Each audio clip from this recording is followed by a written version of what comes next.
Oh. I don't think you should be too disappointed because the Q&A session with somebody infinitely more attractive, incredibly more talented, and roughly 3 bajillion times more wonderful is about to begin. Ladies and gentlemen, we know her from Powerpuff Girls. We know her as the voice of Cinderella, which I think is awesome. Any fans of Knights of the Old Republic at all? Yeah? Of course, we also know her as Femship in the Mass Effect series. Ladies and gentlemen, please go crazy for the beautiful Jennifer Hale! Thank you, everybody. So sorry to keep you waiting.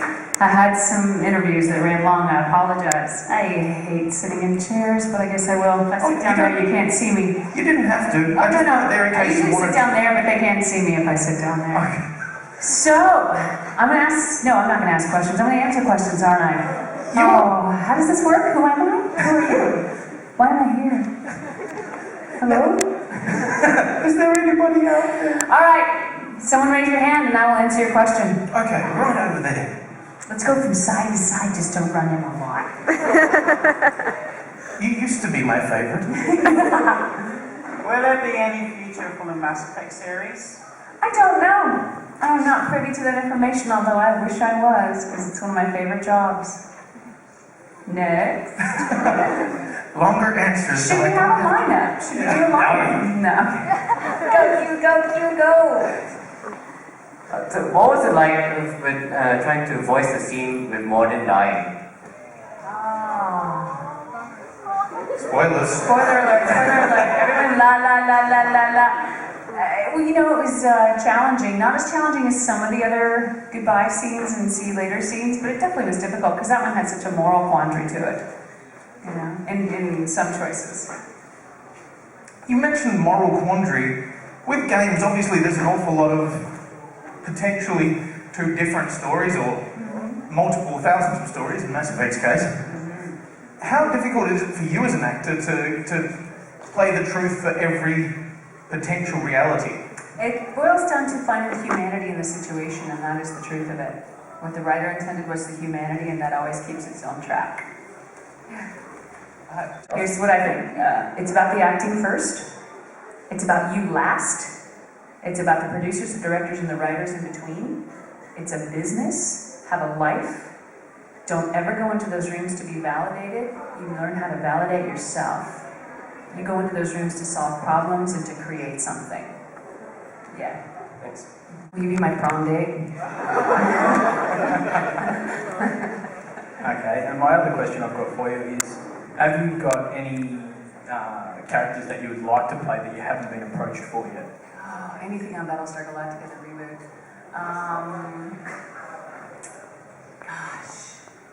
No, there are some things that I want to work on that I haven't done yet, but I try not to get attached to something before it's happened because it's either mine or it's not.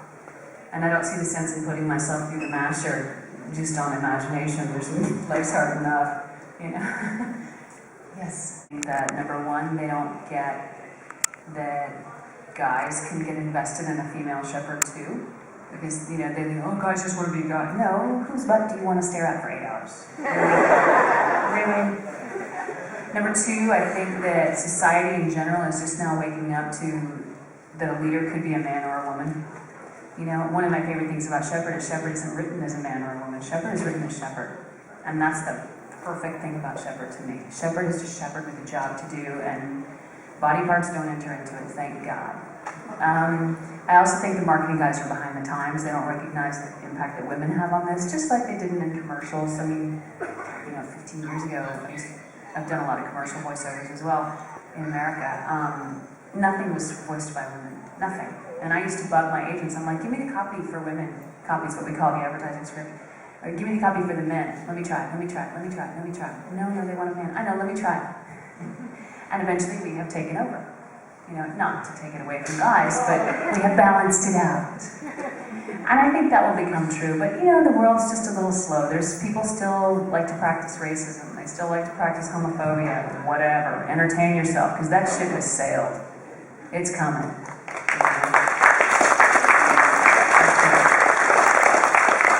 Give a demo or something. Would have been my favorite ones? Yeah. well, obviously Shepard, you know, and anything in the Star Wars universe is pretty great. I also love, like, Brutal Legend. I don't know if anybody here has played that game. It's a great game, just brilliant writing on that one.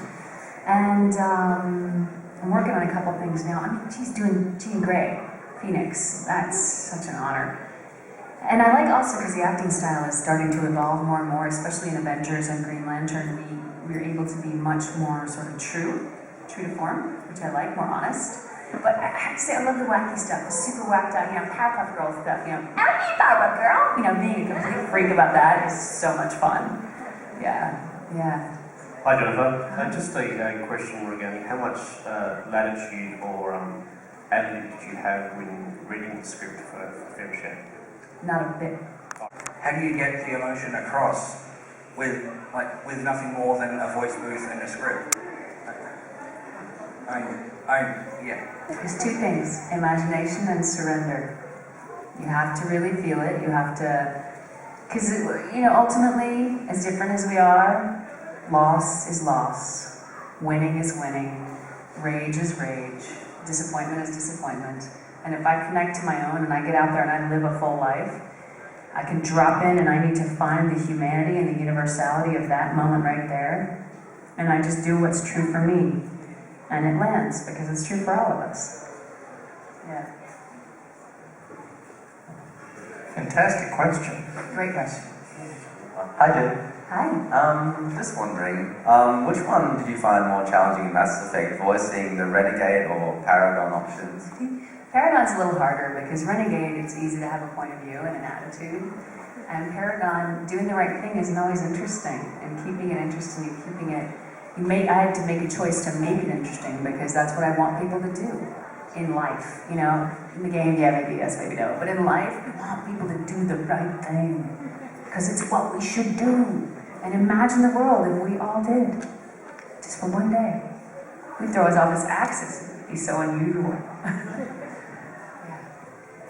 Just while I'm walking, one of the other voices that you've been lucky enough to get into is Cinderella. Yes. Now, is there an amount of pressure that comes with being one of the Disney princesses? One of the mythical Disney princesses? Just this much. Yeah, it's huge. It's one of my favorite things I do, actually, because it's such a legacy, and I only do it because Eileen Wood, the woman who originated the voice, is, you know, in her 80s plus, and actually, is Eileen still with her? She can't physically do it anymore, so it was an honor for me to, you know, oh, that clock, go on, get up, you say, you know, such a, you know, yes, stepmother. It's such a lovely thing to be able to do. And then to turn around and kick someone's ass. Sorry, children. If there's children in the room, I'm so sorry, parents. Yes. Hello. Hi. Is voice acting something you've always wanted to do, or did you have another dream career? Singing. I'm a singer first.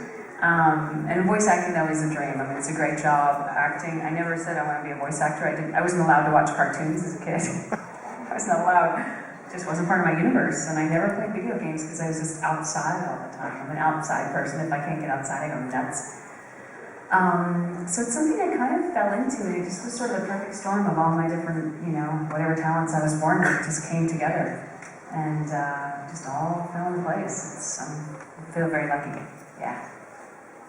It's a business. I mean, I think part of why I work is I treat it like a business. Being professional is the number one thing. Getting it done, it's not about me, it's about the job. And the producers have 50,000 times more work than I do. They deserve to be up here way more than me. And the writers deserve to be above all of us. Because without writers, any writers in the room, nothing happens.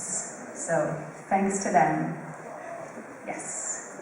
Hello. Hi. I had a two-part question. First off, what was it like working on the Metal Gear series? Very cool. It was great to be part of that. I actually, I'm buds with David Hayter, have been since '95, Solid Snake. And I love Chris Zimmerman, the director. She's directed some of the most amazing things out there. And to work with Konami was such an incredible experience. And the storyline was so interesting and so dark and so weird and twisted and cool.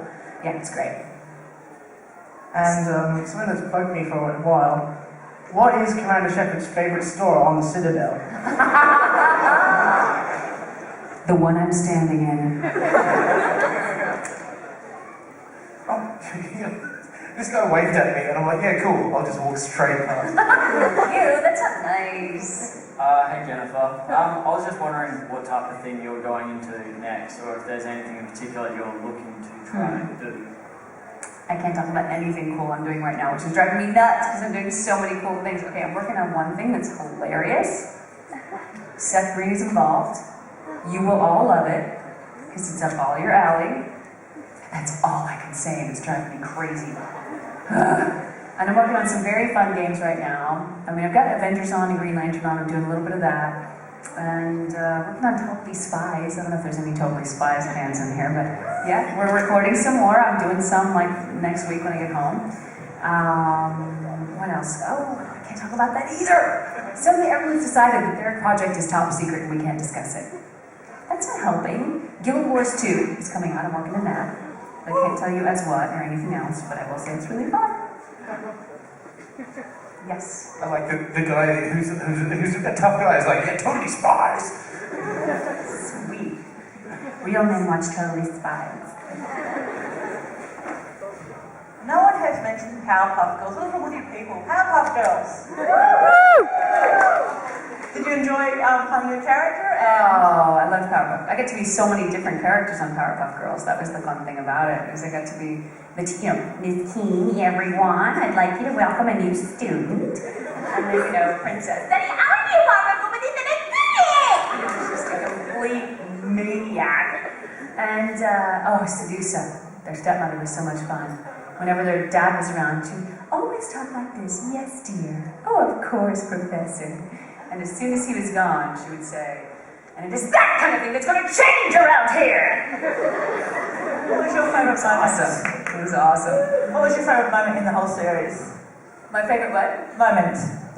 The Christmas special, where Princess just went off on Santa Claus. So rude and so mortifying and so fun. Yeah. Hi again. Just wondering, did you have fun trying to voice Drunk Shepherd? Oh, totally.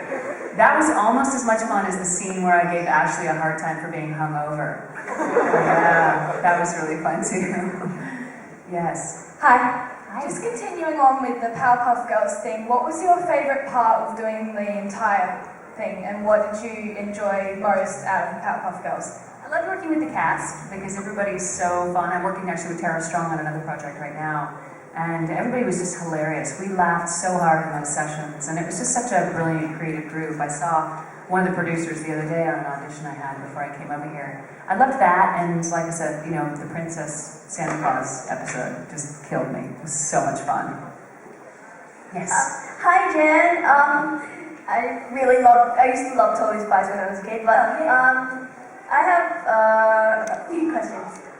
One, what was it like working on Totally Spies? Totally fun. Well, I started doing it in what they call a smaller market, where it's not as competitive, which I would highly recommend those of you who really want to do this. Start in at what they call a smaller market, a smaller city, and you really get dominant there. You can work your skills out there, there's less competition, there's more opportunity to just go around and really work the business side of it. For me, that's what I did, and then I went to a bigger market, and then I went to LA. And by the time I got to LA, my skills were so sharp.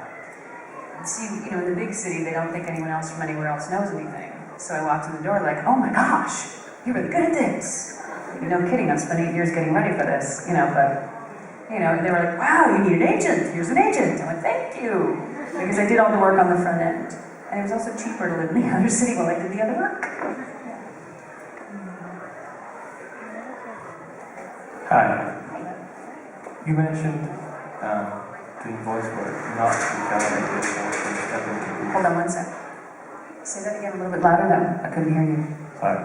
You mentioned that for doing voice work, not to validate yourself in the voice booth. Was that a lesson you received, or you learned through your own experience? I'm having real trouble understanding your question. Actually hearing you. Just saying that you learned, you mentioned, now I can't talk, you mentioned validating yourself in the booth. Is that a lesson that you learned or a lesson that you received? It's a lesson that you learn living in LA. I don't know if it's an issue here in Australia, but in LA, everyone goes there in my business to become something that they haven't been before, or achieve a dream that they think they can do, and there's a lot of people looking for validation, looking to see what the next it thing is so they can get there. Instead of just being where they are and being who they are and owning the talent they own, they think they should be something else. So it's a lesson you learn living in a place like LA and walking in a room and wondering why you feel weird when you walk out. Because you were looking for something outside yourself, maybe you weren't aware of that, but you were. Or you went into a room where everyone else was. And you're like, this room is weird. This just feels weird. And you learn that living in that environment. Yeah, it's a sanity thing. I think it's why a lot of stars implode when they get successful too early and they're not grounded. Yeah. This is going to have to be our last question, I'm sorry, Jen. Is it? Yeah. Let's take 2 more, just in case. Okay. Come on. You can explain it to Vic. Oh, sorry, Vic. No This will be our last question. Sorry, Vic. Yes. No pressure or anything. How does it feel being such a big part of the history of gaming and anime and now cartoons that you've just done so much that... It's an honor. It feels really cool. It's great. I feel like I've accomplished a little bit. I mean, for me, I'm the sort of personality where I wake up every day and it's Groundhog Day. I have to start over. I've accomplished nothing. If I haven't accomplished something that day, I've accomplished nothing. So it's kind of Groundhog Day for me every day. But through you guys and through, really through you guys, I kind of feel like, okay, I've done something, It's nice. It's very nice. Thank you. Okay, this is the last question. Okay. Was it you? Were you the last question? Is that the one you pointed to? Are you ready to be the last question? I don't know, just somebody over here. Or is there somebody else? Anyone? No. Congratulations, you are the last question. Such an honor. Go ahead.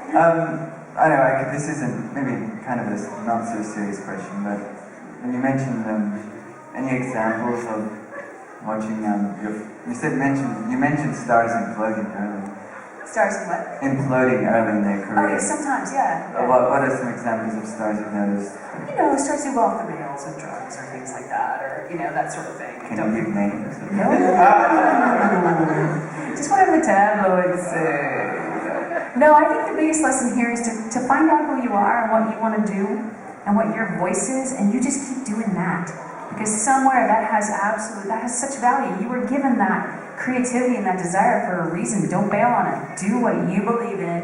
Enjoy it because you enjoy it. If someone else wants to come to that tea party, brilliant. If not, it's a great tea party. So, thanks so much for coming, you guys. Thank you. Thanks for playing. Thanks for watching. This is one star that I think we can all guarantee has not imploded. She's gone supernova. Ladies and gentlemen, please put your hands together for Hale! Thanks, you guys. Tell your friends we're coming for them.